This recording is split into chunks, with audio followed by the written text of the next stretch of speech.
योग दर्शन कक्षा में आप सभी का स्वागत है। अपनी जो चर्चा चल रही थी, कल आत्म तत्व के बारे में कुछ बातें मैं लिखवा रहा था। तो एक तो लिखवाया था कि आत्म तत्व अप्रतिसंक्रमण है। चित्त शक्ति जो है वो अप्रतिसंक्रमण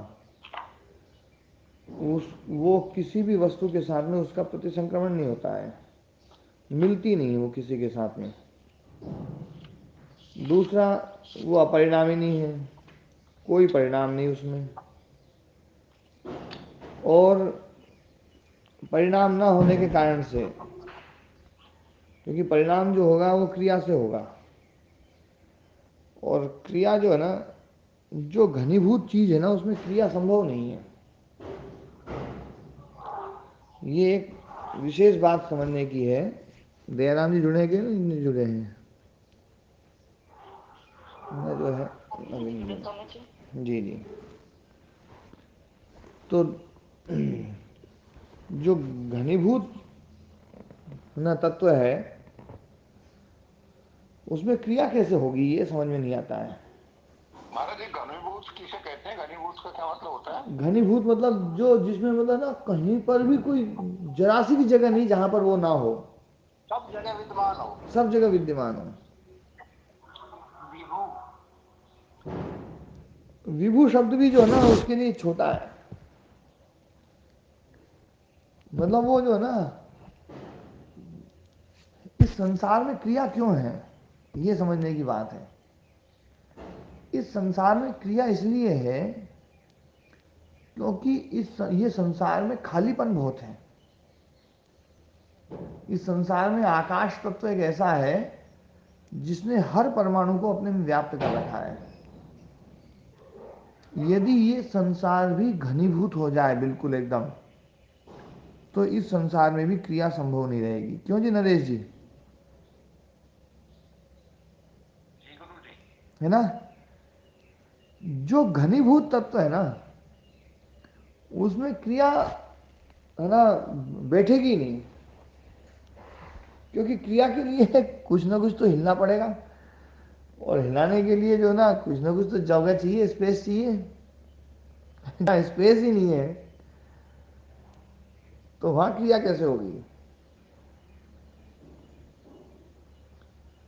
तो इसलिए जो है ना, वो आत्म तत्व तो अपरिणामी है। और इस विषय पर जो है ना थोड़ा सा जो है, मतलब ये कुछ अपरिणामी वाला जो तत्व है ना, ये जो गुण है, ये जिसको समझ में आ जाएगा आत्म तत्व का, मतलब आधा स्वरूप तो वो इसी से समझ सकता है, अपरिणामी से ही। हम क्या है, अपरिणामी बोलते भले ही हैं, लेकिन आत्म तत्व में जन्य ज्ञान भी पैदा कर लेते हैं, इच्छा द्वेष भी पैदा कर लेते हैं, राग भी पैदा कर लेते हैं, सब पैदा कर लेते हैं, भोग भी पैदा कर लेते हैं, भोग का सुख दुख भी पैदा कर लेते हैं, सुखी दुखी वो आत्मा होगा ऐसा भी मान लेते हैं, और वो सारी चीज़ें आत्मा में डाल देते हैं, और फिर कह देते हैं धीरे से आत्मा अपरिणामी है। तो इससे ज़्यादा, मतलब इससे बड़ी हास्य कविता और कोई नहीं हो सकती, मैं तो ये कहूँगा। ये सबसे बड़ी हास्य कविता है कि आदमी जो है ना, दो बिल्कुल विपरीत चीज़ें जो है ना वो बोल रहा है ना। तो आत्म तत्व जो है ना ये अपरिणामी है, ये हम बिल्कुल एकदम स्पष्ट रूप से समझ लें। आत्म तत्व अपरिणामी ही है, और वो घनीभूत है बिल्कुल। और वो जो है ना बिल्कुल बस है, वो तो उसको अपन यूँ कह सकते हैं। विभू कहने में भी जो है ना, क्योंकि विभू कहने में भी देवदत्त जी, हाँ हाँ गुरु जी। विभू कहने में भी स्थान की अपेक्षा है। विभू कहने में मतलब जो सब जगह है, तो हम सब जगह के द्वारा उसको बताना चाह रहे हैं, समझाने के लिए जो है ना। हमारे गुरु जी इस बात को बोला करते थे कि विभू शब्द भी वास्तव में आत्मा की व्यापकता को, या आत्मा की जो ना घनीभूतता को पूरा स्पष्ट नहीं कर सकता है। काफी करीब तक तो ले जाता है, लेकिन क्योंकि वो तो है ना स्थान के द्वारा, हम मतलब स्थान के द्वारा उसको नहीं समझा सकते। जैसे काल के द्वारा उसको नहीं समझा सकते, वैसे स्थान के द्वारा भी उसको नहीं समझा सकते। तो जिसको स्थान के द्वारा नहीं समझा सकते, तो विभू शब्द तो स्थान के द्वारा समझाने वाली चीज़ है कि एक अणु है जो कम स्थान में रहे, और विभू जो ज़्यादा स्थान में रहे, जो सब स्थान में रहे। तो समझाने के लिए हम विभू शब्द बोलते हैं, पर वास्तव में विभू शब्द भी अंत तो करता जो है ना, विभू शब्द भी छोटा पड़ जाएगा उसके लिए। उसके लिए तो है ना, जो है ना, सटीक शब्द तो बस ये कहना पड़ेगा कि वो है, वो है भैया, वो सब जगह है ना, मतलब सब जगह है ना, बोलने की जरूरत नहीं, वो तो है। बस आप है ना एक चिंतन कर सकते हैं, सोच सकते हैं, पर फिर भी आपके भीतर भी अनंत को हम सोच भी नहीं सकते हैं। तो है ना, जो है वो हर जगह मौजूद है, इस प्रकार का शब्द कहना पड़ता है। उसको विभू है, ये इस प्रकार का शब्द कहना पड़ता है। सब जगह है, ये इस प्रकार का शब्द कहना पड़ता है। वो घनीभूत है, इस प्रकार के शब्द कहने पड़ते हैं। पर वो बिल्कुल है ना, जो है ना, बस वो है ना। तो इसके लिए दूसरा जो उदाहरण दिया, वो मतलब दूसरा जो विशेषण दिया, वो अपरिणामी है। तो अपरिणामी जो है, आत्म तत्व अपरिणामी है, या चित्त शक्ति अपरिणामी नहीं है। फिर तीसरा, वो दर्शित विषया। दर्शित विषया का लोग व्याख्या जो करते हैं, यहां पर दर्शित विषया शब्द जो ना, वो दृष्ट विषय को हटाने के लिए है, कि वो दृष्ट विषय नहीं है, दृष्ट विषय नहीं है, विषयों को देखने वाला नहीं है वो, उसमें विषयों को देखने का कर्तृत्व नहीं है। आत्म तत्व किसी भी क्रिया का न तो कर्ता बन सकता है, और आत्म तत्व किसी भी क्रिया का कर्म भी नहीं बन सकता है। ये दो बातें बिल्कुल पक्के रूप से, स्पष्ट रूप से समझ लेना चाहिए कि आत्म तत्व किसी भी क्रिया का न तो कर्ता बनेगा, और आत्म तत्व किसी भी क्रिया का कर्म भी नहीं बन सकता। बात समझ में आ गई, नहीं आई है? ठीक से समझ में नहीं आ रही महाराज जी, एक बार फिर बताओ। किसी भी क्रिया को करता नहीं आत्मा, ये तो बात समझ में आ ही रही हाँ महाराज जी। है ना? तो आत्मा कर्ता नहीं बन सकता, क्योंकि आत्मा में क्रिया नहीं, तो कर्ता हो ही नहीं सकता वो। हाँ समझ में आ रही महाराज जी। ठीक है ना? गुरु जी, हाँ जी। हर काम सिर्फ जीव करता है और ईश्वर कुछ भी नहीं करता। हाँ, जीवात्मा करता है माता जी, आत्मा तो अकर्ता है। जीव आत्मा में इतनी अकल है, हर काम अपनी मर्जी से ही करता है। हाँ, वो तो जीवात्मा तो जो ना, वो अपनी मर्जी से वो करता है, सुख दुख भोगता है, और उसको उसको जो ज्ञान, उसको ज्ञान जैसा जैसा वो प्राप्त करता जाता है, वैसा वैसा वो कर्म करता है। लेकिन परमात्मा का कोई हाथ नहीं है। हाँ, परमात्मा की तो व्यवस्था है बस, उसके बिना वो कर नहीं सकता। परमात्मा की मौजूदगी तो जरूरी है, पर है ना, जो है ना, बस करने वाला तो जीवात्मा है। स्वामी जी, आत्मा और परमात्मा दोनों की मौजूदगी जरूरी नहीं है। जैसे जीवात्मा होगा, संघात होगा, तभी नहीं, तो कर्ता आत्मा बनेगा। की तो मौजूदगी सब में चाहिए, आत्मा की मौजूदगी तो परमात्मा को भी चाहिए। जी। आत्मा की मौजूदगी तो सब जगह चाहिए। हम साधारण मानो। हाँ जी, ओम आत्मा प्रणाम जी। और परमात्मा दोनों का अगर हम ये साथ साथ तुलनात्मक नमस्कार चर्चा सर। करते रहेंगे तो स्पष्ट होगी चीजें ना। हाँ, कल तुलनात्मक चीज काफी अपन ने करी थी चर्चा। हाँ जी, की थी, पर फिर भी कुछ ऐसा लग रहा था कि अभी कुछ है शेष। हाँ, वो शेष तो हमेशा रहेगा अभी, जब तक उस चीज में मतलब जो है ना वो। पर अभी जो मैं बात कह रहा था कि आत्म तत्व किसी भी क्रिया का कर्ता नहीं बन सकता, क्योंकि आत्म तत्व में क्रिया नहीं है ना दयाराम जी? दयाराम जी जुड़े तो थे? दयाराम जी? ओम महाराज जी। हाँ जी, आत्म तत्व किसी भी क्रिया का कर्ता नहीं बन सकता ठीक है महाराज जी, ये तो है ना? स्वीकार है। स्वीकार्य ना? और इसमें ये भी स्वीकार करना पड़ेगा, आत्म तत्व में क्रिया क्यों नहीं है। ये एक बात मैंने आज जो बोली है, मैं आपको फिर से बोल रहा हूं। आत्म जी महाराज तत्व क्रिया के लिए जो है ना, खाली जगह चाहिए। जी। खाली जगह मतलब क्रिया जहां भी चाहिए ना, वहां कोई स्पेस चाहिए। आत्म तत्व ऐसा कोई स्पेस नहीं है जहां पर ना हो, जी है ना। वो सब जगह घनीभूत है, इसलिए उसमें क्रिया संभव नहीं है। जी महाराज। ये बात भी समझ सर्वव्यापक होना। ये बात भी समझ में आ रही जी महाराज। है? जी बिल्कुल समझ आ रही है। आत्म तत्व सब जगह घनीभूत है, इसलिए आत्म तत्व में क्रिया संभव नहीं है। जी महाराज। मान रहे हो ये बात? ये बात मान रहे हो नहीं मान रहे हो? जी बिल्कुल पहले से मानी हुई। मानिए। अच्छा, परमात्मा भी क्या सब जगह है या नहीं है? सब जगह है परमात्मा भी। घनीभूत है, बिल्कुल घनीभूत है। तो वहां पर भी क्रिया नहीं हो सकती है?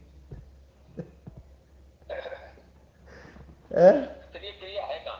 फिर तो महाराज जी प्रकृति भी सब जगह है। ना ना, प्रकृति सब जगह नहीं है। प्रकृति बहुत खाली है। प्रकृति बहुत खाली है। प्रकृति में जो आकाश है ना, वो आकाश वास्तव में क्रिया का आधार है, क्रिया के कारण होने में निमित्त है वो। यदि आकाश ना हो तो क्रिया नहीं हो सकती है। ओ महाराज जी, हाँ जी। खाली प्रकृति है और कोई चीज खाली है ही नहीं। हाँ, ये भी है ना। प्रकृति में ही है। आकाश तत्व तो सबसे वो है खाली, उसमें भी स्पेस है। उसकी वजह से सारी क्रियाएं चल रही है। आप एक कल्पना करो, है ना, जो ना दयाराम जी, की यदि पूरी प्रकृति में पूरी अणु बिल्कुल ठूस ठूस के भरे हुए हों, तो क्या क्रिया संभव हो सकती है? ये आप यूं बताओ मुझे, जी नहीं हो सकती। है ना। इसलिए क्रिया तो जड़ में ही है बस और ठीक है महाराज जी, क्रिया तो जड़ में ही है, लेकिन ईश्वर में भी तो जड़ का अंश है। हाँ, ईश्वर में जो जड़ का अंश है ना, यदि हम ये मान लें कि ईश्वर में जो जड़ अंश है वो कुछ जगह पर नहीं है, जी ईश्वर रूप जो जो जड़ है ना, मैंने मतलब देखो एक बात बताई थी कि जैसा जड़ ये है ना, वैसा जड़ हम उसको वैसा नहीं मान सकते हैं। वो एक प्रकृष्ट ठीक सत्य है, है। विशेष है। हाँ, प्रकृष्ट सत्य है, और वो सब जगह मौजूद है। वो बिल्कुल भरा हुआ है, ठसाठस। जी वो ठसाठस भरा हुआ है, इसलिए उसमें क्रिया संभव नहीं है। महाराज जी, सब तो सब जगह भरा हुआ है और सब तो प्रकृति का ही भाग है, और प्रकृति सब जगह नहीं है, ये आपस में विरुद्ध बातें नहीं लगती। नहीं, वो जो सत्य है ना वो सब जगह भरा हुआ है, लेकिन उस सत्य के अलावा जो बाकी जो चीज है ना, वो बाकी चीज उस वो सत्य थोड़ी है वो। सब तो नहीं है, लेकिन सब तो भी अंश तो उसी का है। नहीं, देखो क्या है, ये जो आकाश की जो एक विशेष कल्पना है ना, आकाश की एक विशेष कल्पना वास्तव में मतलब जो है वो आकाश में जो है ना, एक धर्म बताया था आकाश का। जैसे वायु का जो है ना बताया था कि वो है ना प्रणामी है, तो आकाश के लिए क्या बताया था? आकाश में स्थान है, स्पेस है ना ना ना, दूसरों जीवन। आकाश के लिए एक विशेष आकाश शब्द बताया था आपको शब्द बताया था क्या? है। शब्द दूसरों को स्थान देना या शब्द?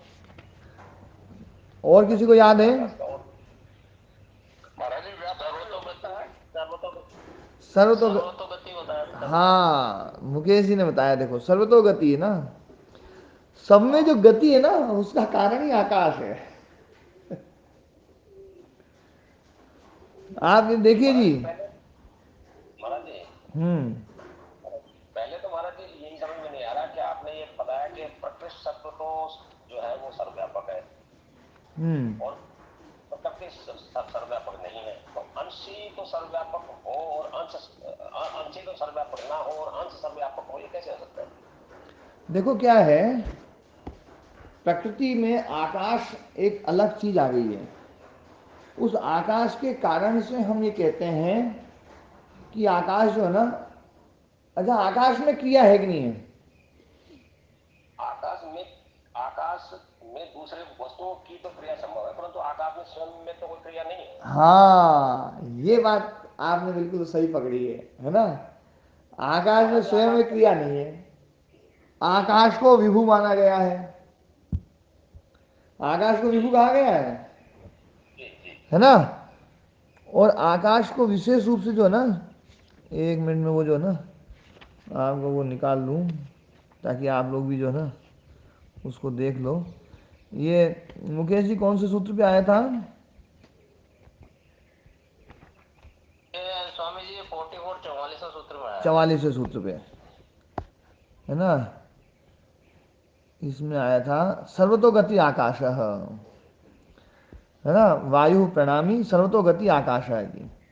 ये देखो जी 44वें सूत्र की तीसरी लाइन, दूसरी तीसरी लाइन देखो, है ना, मूर्तिर्भूमि ही स्नेहो जलम वहनी उष्णता वायु प्रणामी सर्वतोगति आकाश।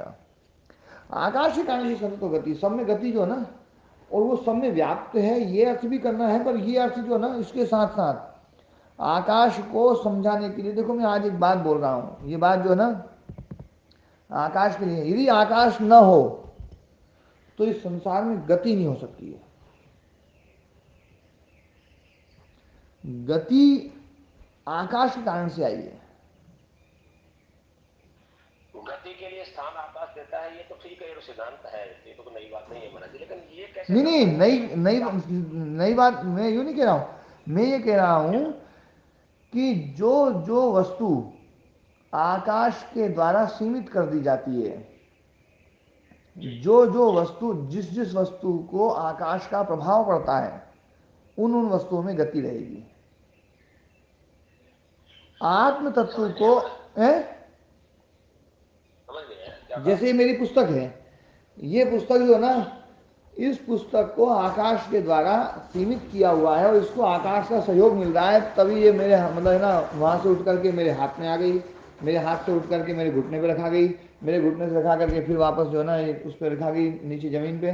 ये जो है ना, आकाश ने महाराज जी स्थान दे रखा है, ये तो समझ में आया, लेकिन आकाश को सीमित कर रहा है, ये समझ में कैसे आ सकता है? क्योंकि आकाश तो किसी को रोकता ही नहीं, मतलब और सीमा तो एक प्रकार से रोकना हो गया। यदि सीमा ना हो, ये असीम हो जाए, ये वस्तु असीम हो जाए, जी, तो आकाश को ही खत्म कर देगी। ये तो ठीक है। आकाश में खाली जगह नहीं, खाली जगह ने तो सबको सीमित कर ही रखा है, सबने सबको सीमा बना रखी है, खाली जगह ही तो सीमा होती है। सीमा का मतलब क्या है? जहां से खाली जगह शुरू हो गई। मैं एक समझाने के लिए इस बात को बोल रहा हूं कि खाली जगह के कारण से तो सीमा बनती है। सीमा तो उस वस्तु की अपनी किसी और कारण से है, उसका प्रसार नहीं हो पा रहा है, लेकिन आकाश का तो इसमें कोई सहयोग नहीं है। नहीं, आकाश मतलब आकाश मैंने खाली स्थान। खाली स्थान, तो खाली स्थान जहां से शुरू हो गया है वहीं से वस्तु की सीमा हो गई है। ये तो ठीक है, बस यही मैं कहना चाह रहा हूं, मैं ये कहना चाह रहा हूं कि वस्तु जो है ना, यदि एक खाली जगह सीमा नहीं बने, जहां से खाली जगह शुरू हो गई ऐसी खाली जगह हो ही नहीं, कोई भी संसार में अणु परमाणु सब में जो ना आकाश ना जो ना उसके साथ में जुड़ा हुआ ना हो, तो किसी अणु परमाणु में गति नहीं हो सकती है। क्रिया जो है ना, क्रिया का संबंध आकाश के साथ में है। आकाश है तब क्रिया होगी, और आकाश है तभी शब्द हो सकता है। आकाश है तो ही कंपन हो सकती है। ये शब्द में भी गति है। हाँ जी, तो आकाश जो है ना, मतलब ये आकाश का संबंध जिस जिसके साथ में है, उस उसके साथ में क्रिया होगी। अब मैं आपसे पूछना चाहता हूं, आत्म तत्व जो है ना उसका आकाश से संबंध है क्या, या आकाश से परे है? आकाश आपसे परे है। हैं? आकाश आत्म तत्व में है, वस्तुतः तो वो उससे भिन्न है, परंतु उसमें घुलती मिलती नहीं है, परंतु है तो जहाँ आकाश है वहां भी है आत्मा, और जहाँ आकाश नहीं है वहां भी है। नहीं नहीं, वो तो आत्मा तो जहाँ सब वस्तु है वहां भी है और जहाँ नहीं है वहां भी है, पर वो अप्रतिसंक्रमा है। अप्रतिसंक्रमा इसका मतलब है कि हम ये कह ही नहीं सकते कि आकाश के साथ में उसका जुड़ाव, आकाश के साथ में उसका जुड़ाव है ही नहीं, जी नहीं। है ना, वो एक अलग तत्व है, वो तो है बस। तो आकाश के साथ में यदि उसका वो है ही नहीं संबंध, तो उसमें गति नहीं हो सकती, जी तो ठीक है ना। समझ में आ रहा है। अब मैं आपसे ये बात पूछना चाह रहा हूं, ईश्वर जो है, परमात्मा जो है, वो आकाश से परे है या आकाश उसमें कोई प्रभाव डालता है? आकाश से परे महाराज जी, बताना ही पड़ेगा। दया ठीक, आकाश से परे दयानंद जी को जैसे बोलने आत्मा दे परे जी है आज जो ना। महाराज जी, जैसे आत्मा परे है वैसे आकाश भी परे है। बस तो फिर ईश्वर में भी गति क्रिया नहीं हो सकती जी। महाराज ये है एक सिक्के के दो पहलू, ये है दयाराम जी। हाँ, ये एक सिक्के के दो पहलू तो फिर स्वामी स्वीकार नहीं करते। जी वे तो स्वीकार कर रहा हूँ जी। महाराज जी तो पढ़ा ही आ रहे हैं। माने ईश्वर और चेतन तत्व दो अलग वस्तुएं हैं ही नहीं। एक तरफ तो वो प्रकृति के साथ है और एक तरफ प्रकृति से रहित हमने कल्पित किया है। नहीं कल्पित नहीं, वो वास्तव में वो है। मतलब वो है ना, ये ये बात जो है ना हमें माननी पड़ेगी कि ईश्वर मतलब जो ईश्वर तत्व है ना, ईश्वर तत्व प्रकृति की ऐसी सर्वोच्च सत्ता है जिस सत्ता के ऊपर प्रकृति की किसी भी वस्तु का कोई प्रभाव नहीं पड़ता है। मतलब इसी बात को यदि यूं कह दिया जाए कि ईश्वर के प्रकृति नियंत्रण में है हाँ और जीव के नियंत्रण में नहीं है, बस यही है। हाँ, तो ये तो मैं में बोलता ही हूँ। जीव प्रकृति के नियंत्रण में है और प्रकृति ईश्वर के नियंत्रण में है, और ईश्वर और शुद्ध चैतन्य। पर मैं है ना, देखो मैं ये सब मानने के लिए तैयार हूँ, बस इस बात को मानने के लिए तैयार नहीं हूँ कि उसको नियंत्रण करने के लिए क्रिया करनी पड़े। अब क्रिया का स्वरूप यदि हमारे जैसा मानने तब तो नहीं करनी पड़ेगी, वरना तो किसी न किसी रूप में तो नहीं, आपको कुछ भी काम करना है तो आपको क्रिया करनी पड़ेगी। नियंत्रण करना है तो क्रिया करनी पड़ेगी। क्रिया करने के लिए आपको आकाश की जरूरत है। क्या परमात्मा को आकाश की जरूरत है क्या? यूं बताओ मुझे। क्रियाशील होगा तो आकाश की आवश्यकता होगी। और आकाश की आवश्यकता होगी तो वो आकाश मतलब वो जगह फिर परमात्मा से रहित होनी चाहिए, तभी आकाश की जरूरत पड़ेगी। ये बात में बिल्कुल, देखो इस बात को समझ लो। जो जगह पहले परमात्मा नहीं है वहां है ना परमात्मा तत्व जो है ना वहां जाएगा, तभी तो क्रिया होगी, नहीं तो क्रिया कैसे होगी? नहीं, परमात्मा तत्व में आप परमात्मा तत्व आप किसको किसको मान रहे हैं? शुद्ध चैतन्य को मान रहे नहीं हैं? नहीं नहीं नहीं, अभी परमात्मा की बात कर रहा हूँ, ईश्वर की बात कर रहा हूँ। परमात्मा प्रकृति सहित यदि चैतन्य को परमात्मा कहा जा रहा है, या सत्य जिसको आप प्रकृति सत्व कह रहे हैं, तो उसमें तो प्रकृति और चैतन्य दोनों सम्मिलित हो गए। यहाँ पर बुद्धि मतलब काम नहीं करती महाराज। नहीं मतलब जो ना, मैं अभी जो बात अपनी ये है कि यदि ईश्वर को, जैसे हम किसी भी चीज को नियंत्रित करने के लिए गति करते हैं, हम किसी भी चीज को नियंत्रित करने के लिए गति करते हैं, तो गति करते हैं तो इसलिए गति कर पाते हैं क्योंकि जिस जगह पर हम जा रहे हैं, क्रिया हो रही है, वहां पहले हम नहीं थे, वहां पहुंच गए। अब इस कुर्सी को नियंत्रित करना है तो मुझे वहां जाना पड़ेगा, मुझे वहां जाना पड़ेगा, इस कुर्सी को सही करना पड़ेगा, ये करना पड़ेगा। तो मैं गति करूंगा, क्रिया करूंगा, तो क्रिया करूंगा तो मैं जहां पहले नहीं था। महाराज जी, मुझे जानना पड़ेगा इसका तात्पर्य ये तो नहीं है कि मैं पूरा का पूरा ही जाऊं। मैं उंगली हिलाकर भी कोई कार्य कर सकता हूँ, उंगली हिलाऊंगा तो भी, उंगली हिलाऊंगा ना तो भी मुझे आकाश की जरूरत है। आकाश के बिना सहयोग के मैं काम ही नहीं कर सकता। तो फिर प्रकृष्ट सत्व जो है वो बिना बिना क्रिया के कैसे काम करेगा? फिर वो सत्व की आवश्यकता है क्यों? अब आप ये बताओ मुझे कि प्रकृष्ट सत्व को आकाश की जरूरत पड़ेगी या आकाश को प्रकृष्ट सत्व की जरूरत है? आकाश को की जरूरत पड़ेगी महाराज जी। और प्रकृष्ट सत्व को आकाश की जरूरत पड़ेगी कि नहीं पड़ेगी? नहीं पड़ेगी महाराज जी, नहीं पड़ेगी। तो फिर तो क्रिया नहीं हो सकती जी। आकाश की जिसको जरूरत पड़ेगी क्रिया उसी में डाल सकते हैं अपन। आकाश की जरूरत पड़ेगी, या इसको यूं कह सकते हैं कि आकाश उसके नियंत्रण में है। आकाश को जब वो प्रयोग करना चाहे तो वो प्रयोग कर सकता है। भैया देखो, आकाश का प्रयोग कर सकता है ना। चाय में तो क्रिया आ गई। मैं एक बात बताऊं जी दयाराम जी, क्रिया आ गई वो तो। दयाराम जी, आकाश का वो प्रयोग कर सकता है, ये बात बोल करके ये बिल्कुल पक्की बात है कि वो आकाश के नियंत्रण में है, कि उसको आकाश का प्रयोग करना पड़ रहा है। आकाश के बिना प्रयोग क्यों कर ही नहीं सकता कुछ फिर। महाराज जी, ऐसे तो फिर प्रकृष्ट सत्व जिस वस्तु से बना है वो भी तो प्रकृति का ही अंश है। फिर वहां तो ये बात तो वहां भी लागू होगी। देखो आकाश जो ना, आकाश बिल्कुल अलग चीज है। आकाश बिल्कुल अलग चीज है, प्रकृष्ट सत्व बिल्कुल अलग चीज है। और आकाश जो ना प्रभाव डालता है उन्हीं चीजों पर जो चीजें सीमित हैं। महाराज जी, से तो फिर आपकी स्टेटमेंट से तो ये निकल कर आया कि आकाश और प्रकृष्ट सत्व प्रकृति से भिन्न कोई वस्तु है। देखो आकाश जो ना वो भी प्रकृति का ही अंश है, और प्रकृष्ट सत्व तो प्रकृति का अंश होते हुए भी प्रकृष्ट सत्व इन सबसे सर्वोच्च ऊपरी सत्ता है, एक ऐसी सत्ता जिसको इनकी किसी की जरूरत नहीं है। लेकिन इन सबको उसकी जरूरत है। यदि इनकी जरूरत पड़ जाए, उसको इसकी जरूरत पड़ जाए, तो इनसे कमजोर हो जाएगा वो। महाराज स्वामी को स्वयं की आवश्यकता तो पड़ती ही है। हाँ, तो स्वामी को स्व की आवश्यकता पड़ेगी ना, तो वो स्वामी कमजोर है। वो स्वामी कमजोर है, जिसको स्व की जरूरत पड़ रही है, वो स्वामी वास्तव में कमजोर है कि बिना स्व के काम ही नहीं कर पाए। फिर स्वामी किसका है? यदि स्वयं का प्रयोग ही नहीं करता तो फिर स्वामी किस बात का है? नहीं नहीं, स्वामी तो वो इसलिए है ये जो ना, कि इनको जरूरत पड़ रही है, इन स्व को स्वामी की जरूरत पड़ रही है, इसलिए वो स्वामी है। पर स्वामी को यदि स्व की जरूरत पड़ गई तो स्वामी, मतलब हम देखो, हम यहाँ पर जो ना थोड़ा सा इस सिद्धांत से बिल्कुल विपरीत भी जा रहे हैं कि परमात्मा को प्रकृति की जरूरत पड़ रही है। जबकि मेरा जो मानना यह है, मैं बिल्कुल स्पष्ट रूप से मानता हूं कि परमात्मा को प्रकृति की कोई जरूरत नहीं है, क्योंकि परमात्मा को कोई काम ही नहीं करना ना, परमात्मा का कोई प्रयोजन ही नहीं है। और परमात्मा तो बस केवल है, मान है ना। सत्यों में प्रकृति, महाराज जिस जिस दो कार्य कारण संबंध से देखा जाए तो प्रकृति कार्य उसका कारण है और प्रकृति सत्य उसका कार्य है। देखो, यहाँ पर हम कार्य कारण संबंध भी नहीं लगा सकते हैं।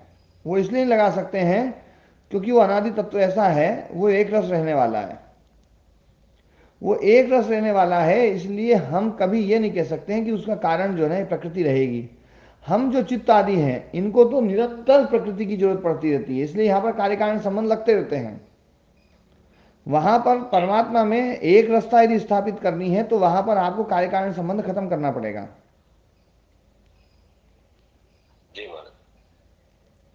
है ना। गुरुदेव, क्रिया तो बहुत ठोस चीज दिखाई दे रही है ना, और ईश्वर तो बहुत सूक्ष्म है, तो सूक्ष्म तो ठोस को आप समझ ही सकते हो। ठोस में सूक्ष्म में कितना अंतर होता है? सूक्ष्म तो बढ़ते ही होगा ना ठोस से जी। तो इसमें तो बहुत मोटी चीज है क्रिया तो प्रकृति भी कितनी मोटी चीज है। हाँ, तो पर ये देखो, आज एक नई बात जो है ना, मैं जो ना चर्चा, जिस पे चर्चा अब तक नहीं करी, कि जिसको भी आकाश तत्व की जरूरत पड़ेगी, क्रिया उसी में हो सकती है। जिसको आकाश की जरूरत नहीं है, उसमें क्रिया नहीं होगी। क्रिया के लिए आकाश की आवश्यकता है, ये बिल्कुल स्पष्ट रूप से मानना पड़ेगा, है ना। और जो बिल्कुल घनीभूत है, जो बिल्कुल घनीभूत है, ऐसा कोई जगह नहीं जहां पर, है ना, वो ना हो, तो वहां पर भी क्रिया संभव नहीं है, उसमें भी क्रिया संभव नहीं है। नरेश जी, नरेश जी, नहीं, नरेश जी दूसरे। हाँ जी, मैं कुछ कहना चाहूंगी। आकाश भी दो प्रकार का होता है, एक पंच महाभूत वाला आकाश और एक जो पंच महाभूत से भी पहले का जो अनादि तत्व है, वो भी आकाश है। गुरु जी जी जी, गुरु जी, मैंने एक जा रहा है कुत्ता, उसको पकड़े थे। अच्छा, पर बात तो सुन रहे थे ना आप? हाँ सुन रहा हूँ, सारी सुन रहा हूँ। हाँ, ये बात तो बिल्कुल स्पष्ट है आपको कि घनीभूत चीज में क्रिया नहीं हो सकती। इससे थोड़ा सा मैं सहमत लग रहा हूँ। अच्छा, कैसे बताओ? जैसे कि इलेक्ट्रॉन है, वो तो ठोस में से गुजरता है, नहीं, ठोस में से गुजरता, वहां जगह है तभी गुजरता है। और ध्वनि है, वो ध्वनि भी तार से आ जाती है। हाँ, तो वहां पर खाली जगह है तब आती है। बस यही शंका है मुझे तो। हाँ, उसमें खाली जगह बहुत है, बिल्कुल खाली भरा, वो तो बिल्कुल खाली है। उसको दबाएंगे तो कितनी, धरती दबाएंगे तो एक गेंद बन सकती है इसमें, मतलब इसका मतलब है कि कितनी खाली जगह है सामने। जी गुरु जी, बस यही शंका थी। खाली जगह ना हो तो फिर संभव नहीं है कोई गुजर जाए। खाली जगह तो एक ही जगह है, वो आत्मा है, उसमें नहीं। उसमें कोई जगह नहीं खाली, बाकी सब में जगह है। है ना। हाँ, और ईश्वर तत्व भी जो है ना, ईश्वर तत्व को भी हमें घनीभूत मानना पड़ेगा, मानना ही पड़ेगा की बात। स्वामी जी, सत्व कैसे जाएगा उसमें फिर? है। ईश्वर भी घनीभूत है तो सत्व कैसे जाएगा उसमें फिर? सत्व भी तो वस्तु नहीं, वो जो सत्व है ना, वो प्रकृष्ट सत्व है। देखो, उसको, वो जो प्रकृष्ट सत्व है ना, वो प्रकृष्ट सत्व ऐसा है जो सब में व्याप्त है, सब जगह व्याप्त है, घनीभूत है। और उसी सत्व में, है है ना, जो है ना आत्मा का प्रतिबिंब है, वो जो संघातात्मक जो रूप है ना, संघातात्मक रूप में उसका जो सत्व भाग है उसी को हमें सब जगह मानना पड़ेगा। और वो जो सत्व है वो ऐसा सत्व है जिसके कारण से प्रकृति की किसी भी वस्तु को कोई बाधा नहीं है। वो एक ऐसा सत्व है जिसमें कोई बाधा, प्रकृति की किसी भी तत्व को उसके कारण से बाधा तो नहीं है। ये सत्व अगर घनीभूत ना हो तो फिर रजस और तमस भी आ सकते हैं फिर। हाँ, और ये जो सत्व है ना, ये बिल्कुल घनीभूत होने के कारण से ही मतलब सब जगह मौजूद है वो। यदि वो घनीभूत ना हो ना तो सब जगह मौजूद नहीं रह सकता वो, ठीक हो गया, ठीक हो गया। है ना। बाकी जो ना और किसी भी चीज को हम सब जगह मौजूद है ऐसा नहीं कह सकते। ओम गुरु महाराज, हाँ जी, ये फिर वो शुद्ध आत्मा और परमात्मा का बखेड़ा वो सारा गुड़ गोबर होता जा रहा। आप इसको पृथक पृथक करो ना। अब मैं पृथक पृथक ही कर रहा हूँ। मैं मालूम क्या है, अभी मैं आत्म तत्व के बारे में चर्चा कर रहा हूँ। मैं दो गुण लिखवा दिए हैं। एक तो मैंने लिखवाया कि वो अप्रतिसंक्रमा है, दूसरा लिखवाया मैंने अपरिणामी है। मैं अपरिणामी को थोड़ा सा समझाना भी चाह रहा था कि परिणाम उसी में हो सकता है जो घनीभूत नहीं है ना, जहाँ क्रिया नहीं है। ये घनीभूत किसका है? ये आत्म तत्व घनीभूत है। घनीभूत होने के कारण से वहाँ क्रिया नहीं है, क्रिया नहीं होने के कारण से परिणाम नहीं है। ये चीजों को तो हमने 5 लिख दिए, है? 5 हो गए ना टोटल इसकी विशेषता तो। हाँ, 5 हो गई। अभी तो 2 ही समझा है ना। दर्शित विषय अभी तीसरा उसमें चल रही थी अपनी चर्चा। दर्शित विषय मतलब वो दृष्ट विषय नहीं है, विषयों को देखने वाला वो नहीं है। और मैंने इसमें बताया था कि वो किसी भी क्रिया का कर्ता नहीं है, किसी भी क्रिया का कर्ता नहीं, क्योंकि क्रिया उसमें है ही नहीं तो कर्ता तो हो ही नहीं सकता। ये बात तो सबको समझ में आ गई थी। अब वो किसी भी क्रिया का कर्म नहीं है, ये मैं समझाता हूँ। आत्मा किसी भी क्रिया का कर्म नहीं हो सकता। कोई ये नहीं कह सकता कि मैंने आत्मा को देखा, कोई ये नहीं कह सकता मैंने आत्मा को जाना, कोई ये नहीं कह सकता मैंने आत्मा के बारे में बोला। आत्मा को ना तो कोई शब्द बोल सकता है, आत्मा को कोई भी प्रमाण के द्वारा जाना नहीं जा सकता है। वो अप्रमेय है, वो अव्यपदेश्य है, वो अव्यवहार्य है, वो अग्राह्य है। न तो उसको पकड़ा जा सकता है, न ग्रहण किया जा सकता है किसी इंद्रिय के द्वारा, किसी मन के द्वारा, किसी चित्त के द्वारा, किसी के द्वारा उसको पकड़ा नहीं जा सकता है। उसको देखा नहीं जा सकता, उसको बोला नहीं जा सकता, उसको कुछ नहीं किया जा सकता है। इसलिए किसी भी क्रिया का वो कर्म नहीं है, किसी भी क्रिया का कर्म नहीं बन सकता है। ये जो हम कर्म बना करके उसका प्रयोग करते हैं कि मैंने उसको जान लिया, मैंने उसके बारे में उपदेश दे दिया, ये सब कर दिया, ये केवल लाक्षणिक प्रयोग है। लाक्षणिक प्रयोग का मतलब होता है कि अभिधा में तो बिल्कुल शब्द अपने अर्थ को कहेगा, लक्षणा में उस मूल अर्थ को छोड़ देगा शब्द और उसके पास के अर्थ को लाएगा। जैसे गायें गंगा पर चल रही हैं तो गंगा पर नहीं चल रही हैं, गंगा के किनारे चल रही हैं। अब गंगा शब्द लाक्षणिक प्रयोग है, लक्षण वृत्ति का प्रयोग होकर के कि गंगा तो अभिधा वृत्ति में तो सरित धारा को बोलेंगे, जो जल धारा है, जल धारा के ऊपर गाय नहीं चढ़ सकती हैं। तो गंगा शब्द यहाँ पर लाक्षणिक प्रयोग होकर के गंगा के किनारे जो भूखंड है उस भूखंड को भी गंगा शब्द के द्वारा कहा जाएगा। और तब ये वाक्य बनेगा कि गंगा पर गाय चल रही है ना। मैं गंगा पर खड़ा हूँ, है ना, मैं गंगा पे घूम रहा हूँ। तो गंगा पे जलधारा पे नहीं घूम रहा है, गंगा के किनारे पे घूम रहा है ना। तो है ना, जो है ये लाक्षणिक प्रयोग के द्वारा हम ये प्रयोग करते हैं। लेकिन अभिधा वृत्ति में जब हम मुख्य रूप से जो ना किसी भी क्रिया का कर्म जो ना आत्मा नहीं बन सकता। किसी भी क्रिया का कर्म बन सकता हो तो आप लोग बताओ कि इसमें कर्म बन सकता है आत्मा। समझ में आ गया महाराज जी, नहीं बन सकता। नहीं बन सकता, एक ही तत्व है जो नहीं बन सकता। हाँ, आत्म तत्व किसी भी क्रिया का ना तो कर्ता बनेगा, आत्म तत्व किसी भी क्रिया का कर्म नहीं बनेगा। ये बिल्कुल स्पष्ट रूप से हमें समझना है ना। इसलिए उसको है ना दर्शित विषय कहा है, वो दृष्ट विषय नहीं है।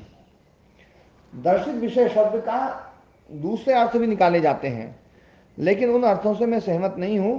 यहां पर जो ये 5 शब्द दिए गए हैं इनमें कोई ना कोई चीज का निषेध किया जा रहा है आत्म तत्व में। निषेधात्मक रूप से कि भैया वो अपरिणामी नहीं है, परिणाम नहीं है, अप्रतिसंक्रमा, प्रतिसंक्रमण नहीं है, अनंता, उसमें अंत धर्म नहीं है ना, शुद्धा, उसमें मल नहीं है, ऐसी दर्शित विषया, वो दृष्ट विषय नहीं है, वो विषयों को कभी नहीं देख सकता, देखता ही नहीं, उसको देखने की जरूरत नहीं है ना, वो उसमें कोई क्रिया ही नहीं है। वो तो आत्मा, वो तो स्वयं, मतलब वो तो जो ना स्वयं में ही वो है, वो एक रस है।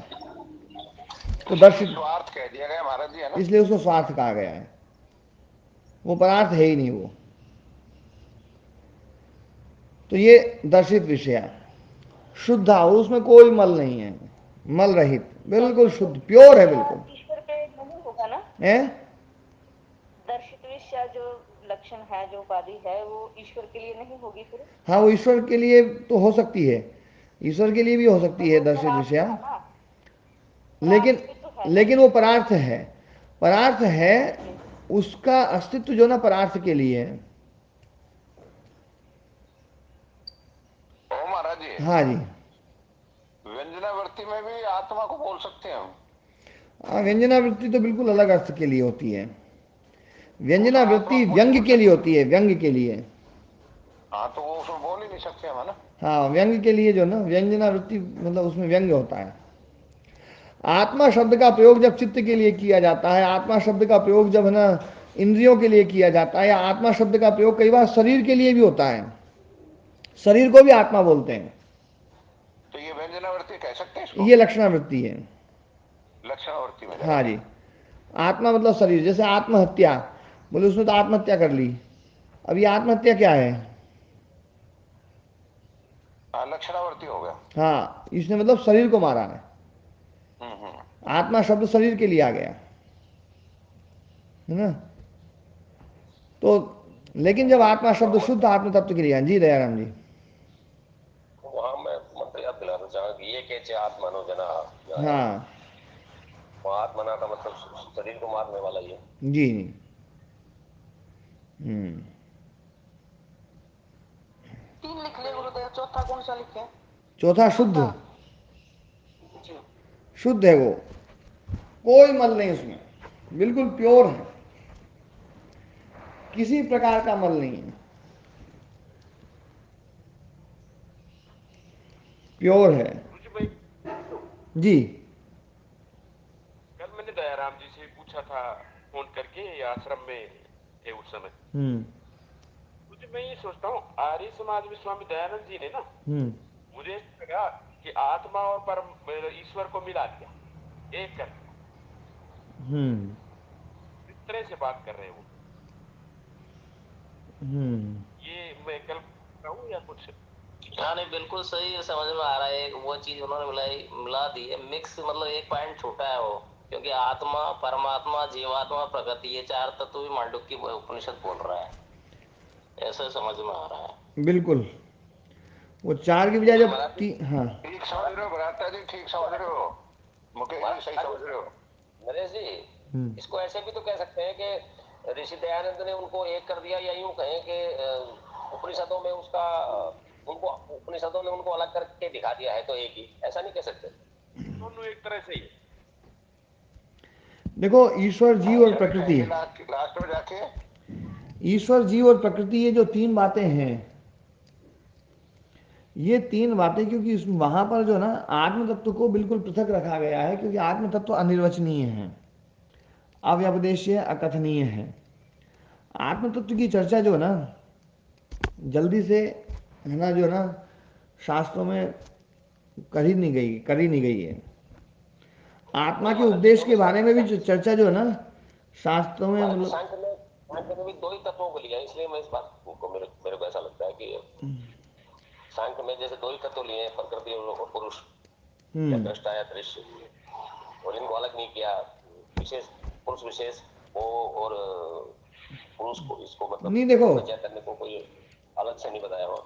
सांख्य में और योग में, सांख्य और योग की जो प्रक्रिया है, इस प्रक्रिया में तो आत्म तत्व को बिल्कुल पृथक रखा है, और जो संघातात्मक चीजें हैं उनको बिल्कुल अलग रखा है। संघातात्मक के लिए भी पुरुष शब्द का प्रयोग कर दिया गया है, ये बिल्कुल अलग बात है, लेकिन वहां समझ में आता है अपने को कि यहाँ पर पुरुष शब्द जो है ना वो संघातात्मक पुरुष के लिए है।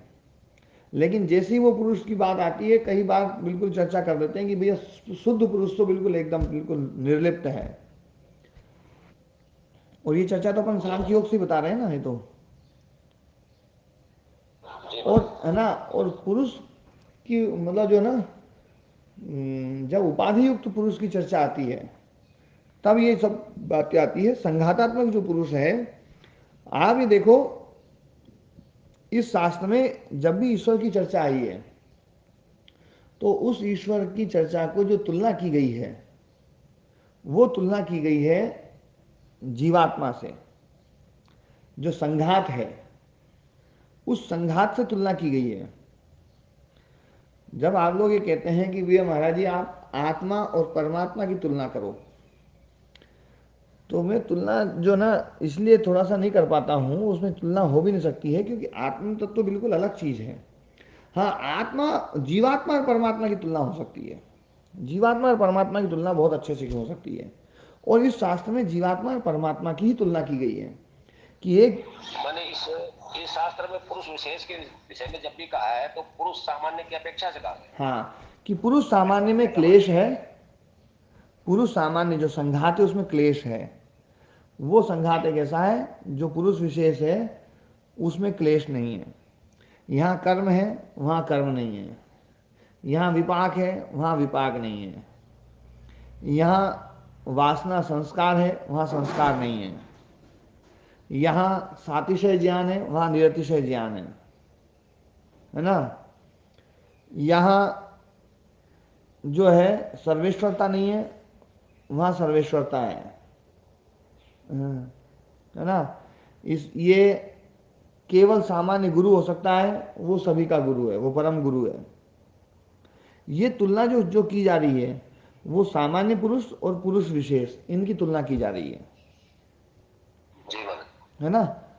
तो ये बात स्पष्ट रूप से हम समझ सकते हैं कि एक सत्व है जो सामान्य सत्व है, एक सत्व है जो प्रकृष्ट सत्व है। और वो प्रकृष्ट सत्व एक रस है, एक जैसा है, वो सदा से ऐसा कैसे ही है, और वो सदा तक ऐसा कैसे ही रहेगा, उसमें कुछ नहीं होगा, कुछ नहीं हो सकता उसमें, है ना। कि उसमें क्रिया ही नहीं है, वो स्वयं के लिए है ही नहीं, तो बदले क्यों वो, है ना। जिसके लिए है बदलेगा तो वो बदलेगा। तो इसमें महाराज जी एक प्रश्न उठता है छोटा सा कि हाँ।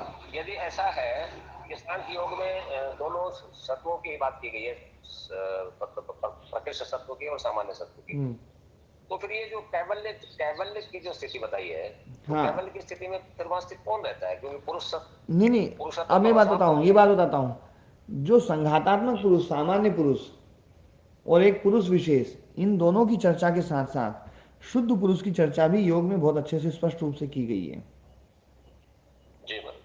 सांख्य में एक थोड़ा सा क्या है, आप भी इस बात को मानते होंगे कि सांख्य की जो प्रक्रिया थी बहुत प्राचीन थी, और सांख्य के जो शास्त्र थे उन सब शास्त्रों में लगभग जो है ना सूत्र काफी जो है ना डिलीट हुए हैं।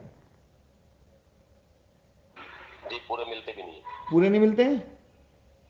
योग दर्शन पूरा मिलता है, इसलिए आप इसमें जो है ना पूर्णता की बात कर सकते हैं, वहां पर पूरा नहीं मिलता है। जैसे ख्यातिरेव दर्शनम, ये सांख्य का सूत्र था, ये भाष्यकार बता रहे हैं जी। और सांख्य दर्शन के जितने भी सूत्र हैं उनमें ख्यातिरेव दर्शनम सूत्र ही नहीं है, एकमेव दर्शनम ख्यातिरेव दर्शनम। हाँ, तो है ना, ये जो मतलब सूत्र है, मतलब वो पंचशिखाचार्य जी का वाक्य कहकर ऐसा रिपीट करते हैं। हाँ, और है ना जो ना, तो ये सांख्य दर्शन में जो ना शास्त्र जो ना वो पूर्ण उपलब्ध नहीं है, अनुपलब्धि है काफी सारी, है ना, बीच में कट गए हैं। हाँ जी, संघात जड़ है क्या महाराज जी? हाँ, ये बात तो मैं पहले से ही बोलता आया हूं, आपने जो लिख करके भेजा ना, मैंने कभी भी संघात को चेतन नहीं कहा। संघात जड़ है, लेकिन जड़ होते हुए भी वो बिल्कुल चेतन जैसा काम करता है। चेतना, संघात में चेतन तत्व का असर बस इतना ही है कि जड़ जो ना, जड़ चेतन जैसा काम करने लग जाए। महाराज जी, हाँ जी, परमात्मा ने चेतन वाला खाना में रख लिया तो लड़ोगा तो नहीं? नहीं, मैं तो दोनों को रख लो तो भी नहीं लड़ूंगा, और मैं तो आपके अपने शरीर को भी यदि चेतन में रखोगे ना, और अपन रखते ही हैं। आप एक बात बताओ, आपके आपके जो ना वहाँ पर जो दुकान पर अलमारियाँ रखी हुई है, हथौड़ा रखा हुआ है, कोई छेनी रखी हुई है, उनको आप है ना जड़ मानते ही होंगे, और अपने शरीर को आप चेतन मानते ही होंगे। हाँ तो महाराज जी इन तारक में लड़ना ही होगा, लड़ोगा इनको मतलब नहीं रखने दो। नहीं नहीं नहीं मैं मैं नहीं लड़ूंगा, बिल्कुल पक्की बात बोल रहा हूँ, है ना। संघात अकेला जड़ कैसे हो गया? चेतन और जड़ दोनों तो है वो। नहीं, चेतन चेतन उसमें जो है ना जगत जी, चेतन क्या है, जयराम जी एक बार रुकिए। चेतन जो है ना, चेतन किसी में मिल नहीं सकता जगत जी। चेतन तो केवल और केवल उसमें जो है ना प्रतिबिंबित हो सकता है। जिसमें प्रतिबिंबित होता है उसको हम संघात रूप में बोलते हैं। ये ऐसा नहीं है दूध और पानी मिल गया हो, दूध और पानी मिल गया ऐसा नहीं है यहाँ संघात। ये संघात ऐसा है कि पानी के पास में दूध रखते ही, या दूध के वहां पानी के पास में पहुंचते ही दूध की छाया पानी पर पड़े और पानी दूध जैसा दिखाई देने लग जाए बिना मिले ही, ये इस प्रकार का संघात है। ये संघात वास्तव में, संघात का मतलब दोनों ही तो होंगे महाराज जी, अकेला जड़ से तो हो नहीं सकता। हाँ यही मैं समझाना चाह रहा हूँ, मैं यही समझाना चाह रहा हूँ कि संघात जो ना इस प्रकार का संघात नहीं है कि जैसे पानी और आटा अपन गूंद मिला देते हैं, या आटे और नमक मिला करके गूंद देते हैं, तो एक मतलब ना उसमें दोनों चीजें मिल गई हों, है ना। ये बात योग दर्शनकार ने भी बार बार कही है कि बिल्कुल पृथक हैं, इनमें सांकरी कभी हो ही नहीं सकता। जैसे आप देखो, सूत्र खोलो, है ना, दूसरे पाद का जो है 7वां 8वां सूत्र खोलो, है ना, जो है मैं बताता हूँ कौन सा सूत्र खोलना है ना, 6वां सूत्र। भोक्तृ भोग्य शक्तियों अत्यंत विभक्त हो, है ना, अत्यंत पृथक है, बिल्कुल पृथक है, अत्यंत असंकीर्ण हो, है ना। कभी उनमें सांकर्य हो ही नहीं सकता, कभी मिल ही नहीं सकते वो। आत्म तत्व तो अप्रतिसंक्रमा है, वो किसी से मिल ही नहीं सकता है, तो मिल ही नहीं सकता है। जब नील क्षीर विवेक हो जाएगा, देख लेगा योगी उसको, तब पता चलेगा। अभी तक तो वो ऐसे साथ साथ ही तो रहेंगे। नहीं, साथ साथ जो है ना, साथ साथ अविद्या के कारण से आपको लग रहा है ऐसा, और वो जो ना विद्या के कारण से प्रतिबिंबित होती है आत्म तत्व। इसमें आत्म तत्व का प्रतिबिंब है बस केवल। आत्मा और जड़ जो ना ये कभी भी गुथ नहीं सकते, आपस में मिल ही नहीं सकते कि मिल करके एक तीसरा रूप बन जाए। जो कल दयाराम जी को भी ये बात थोड़ी सी वो है, और ये कई साधकों को होगी, कि आत्मा और चित्त जो है ना ये मिल करके जब एक नया रूप बनता है तो संघात है। तो वो संघात जो ना वो दोनों का मिला हुआ तीसरा रूप है, वो बिल्कुल नहीं है, वो बिल्कुल चित्त ही है। बस जैसे शीशा जो है ना, शीशा तो शीशा ही है, शीशे में प्रतिबिंब पड़ रहा है किसी भी चीज का, तो ऐसा नहीं है कि शीशा कोई नया पदार्थ बन गया हो। अंधेरे में रखा हुआ शीशा और उजाले में रखा हुआ शीशा, दोनों शीशा एक ही हैं, अलग अलग हैं? एक ही महाराज जी, एक ही है ना जी जगत जी। हाँ जी एक ही है। लेकिन अंधेरे में रखा हुआ शीशे में प्रतिबिंब नहीं है, उजाले में रखे हुए शीशे में प्रतिबिंब है, इतनी बात है। वो प्रतिबिंब होने से यूं नहीं हो गया कि शीशे में अब कुछ चीज मिल गई और एक नया पदार्थ बन गया है। नया पदार्थ बन गया क्या शीशा?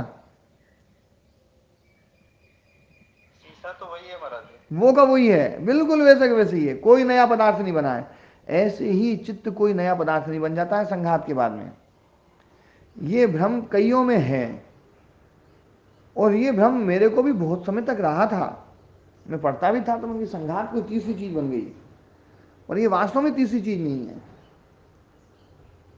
ये अत्यंत असंकीर्ण है, बिल्कुल मतलब जो ना दोनों कभी मिल ही नहीं सकती है। जी मुकेश जी, आप कुछ बोलना चाह रहे हो?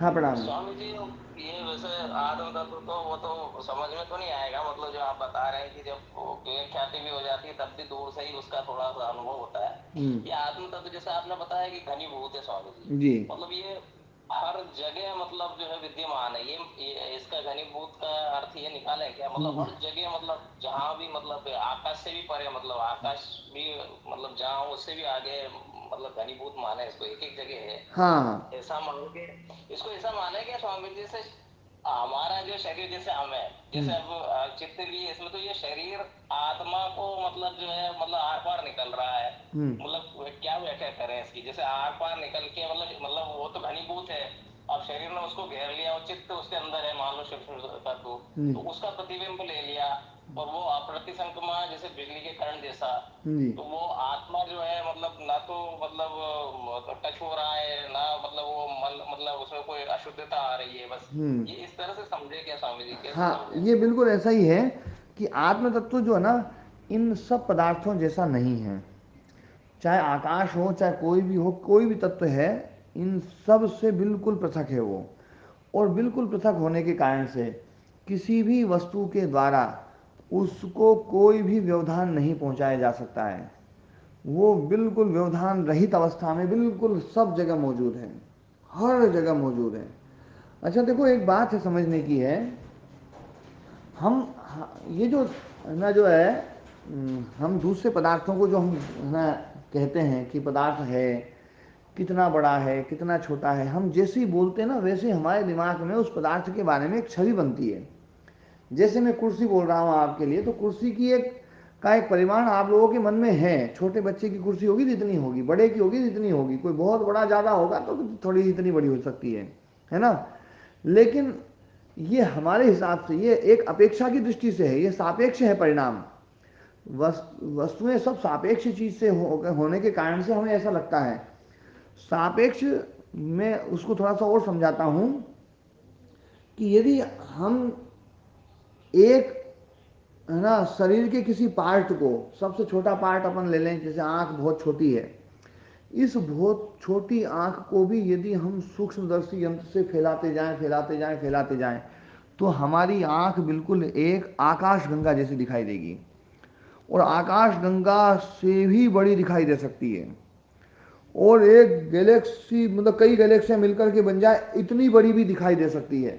ये सब अपेक्षा की दृष्टि से है। मतलब आप इतने छोटे बन जाओ, इतने छोटे बन जाओ, तो ये आकाश जो है ना, वो ये आंख भी आपको इतनी बड़ी दिखाई देगी, इसमें इतना सब कुछ है। और आप यदि इतने बड़े बन जाओ, इतने बड़े बन जाओ, तो एक आकाशगंगा भी छोटी सी दिखाई देगी। एक छोटी सी आकाशगंगा बिल्कुल जैसे आंख है ना, आंख से भी छोटी दिखाई दे सकती है। मैं कहना ये चाह रहा हूं कि ये सब चीजें अपेक्षा की दृष्टि से छोटी बड़ी होती हैं। आत्म तत्व ऐसा नहीं है कि वो छोटा हो जाए, बड़ा हो जाए, उसमें कोई अपेक्षा ही नहीं लगती है। ये सारी चीजें सापेक्ष हैं, वो निरपेक्ष चीज है। वो निरपेक्ष होने के कारण से आप कितने ही छोटे होते चले जाओ, छोटे होते चले जाओ, वो वैसा के वैसे ही रहेगा। कितने ही बड़े होते चले जाओ, कितने ही बड़े होते चले जाओ, आप इतने बड़े हो जाओ कि आपको 1 अरब आकाश गंगाएं भी छोटी सी दिखे, तो भी आप आत्म तत्व को यदि देखने का सामर्थ्य रखेंगे तो आप आत्म तत्व को वैसा के वैसे ही पाएंगे। और आप कितने ही छोटे होते जाओ कि आपको एक आंख भी आकाश गंगा जैसी दिखाई दे, उसमें भी आप आत्म तत्व को देखेंगे तो आत्म तत्व बिल्कुल वैसा का वैसे दिखेगा। मतलब देखने वाला छोटा हो चाहे बड़ा हो चाहे कैसा ही हो, आत्म तत्व के ऊपर कोई प्रभाव नहीं पड़ सकता है। ये बात मैं समझाना चाह रहा हूं कि आत्म तत्व निरपेक्ष है, बिल्कुल अपेक्षा रहित है, कोई उसमें अपेक्षा नहीं हो सकती है।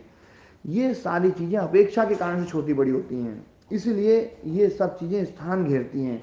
इन सब चीजों का जो है ना एक परिमाण जो है ना, वो हमारी दृष्टि में आता है, और इन परिमाणों को हम इन परिमाणों को लेकर के जो ना चलते हैं। पर जब मैं इस बात समझाऊंगा ना, तो आप लोगों को लगेगा यार ये परिमाण जो हमने अपने मन में कल्पना कर रखी थी, ये परिमाण ही गिर पड़ा है, तो कि ये छोटा बड़ा हो रहा है।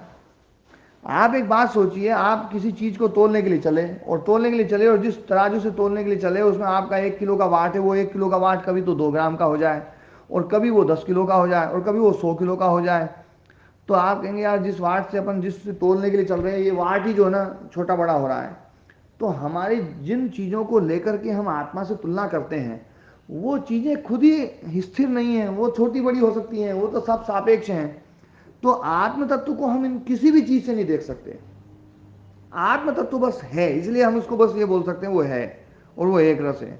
कितने ही छोटे होकर के देख लो, कितने ही बड़े होकर के देख लो, कितने ही वो देख लो, ये संसार के लिए हो सकता है, आत्मा के लिए नहीं हो सकता। हम ये कहें आत्मा तो इसमें भी है, इसमें भी है, इसमें भी, इसमें भी, इसमें भी है, ये सब अपेक्षाओं वाली चीजें हैं। आत्म तत्व तो है, बस निरपेक्ष है। जी मुकेश जी। महाराज जी जी गुरु महाराज जी। ये शब्दों का जाल है ना, बस ये कंफ्यूज कर रहा है, बाकी तो समझ में आ रहा है जी। और इसको आप मिला दिया जाता है। अब भी यही कुछ हो रहा है, सारी बात तो अलग अलग स्पष्ट हो नहीं पा रही है। कभी कोई कुछ बोल जाता है तो उसमें चर्चा हो जाती है समय।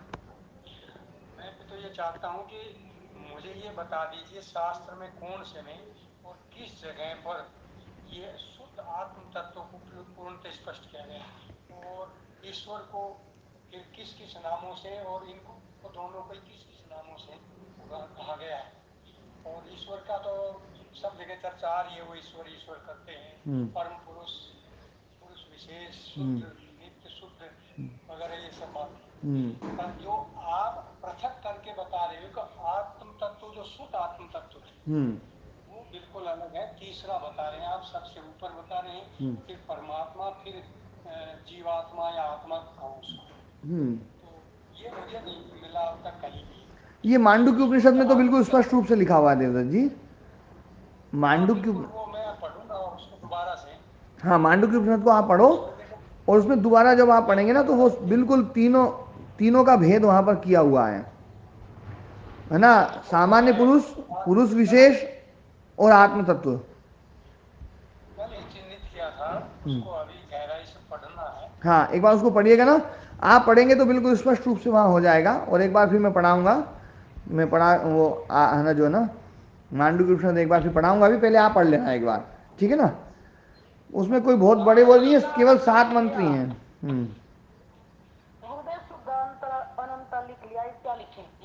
है ना, नाम लिखवा दिए इनके सारे। हाँ अभी शुद्ध है ना, शुद्ध अभी अनंत, अभी उसमें व्याख्या कल करेंगे ना, आज तो समय हो गया तो है ना, ठीक है ना। नाम लिखवा दो गुरुदेव के करके। हाँ शुद्ध और अनंत लिखवा दिए ना, नाम है ना पूरा समझाना पड़ेगा। चित्ती शक्ति, हाँ चित्ती शक्ति लिख दो ना ना, अभी तो जितना बताया उतना ही लिखो अभी तो, है ना, ठीक है ना। जी जी। नमस्ते। हाँ नमस्ते।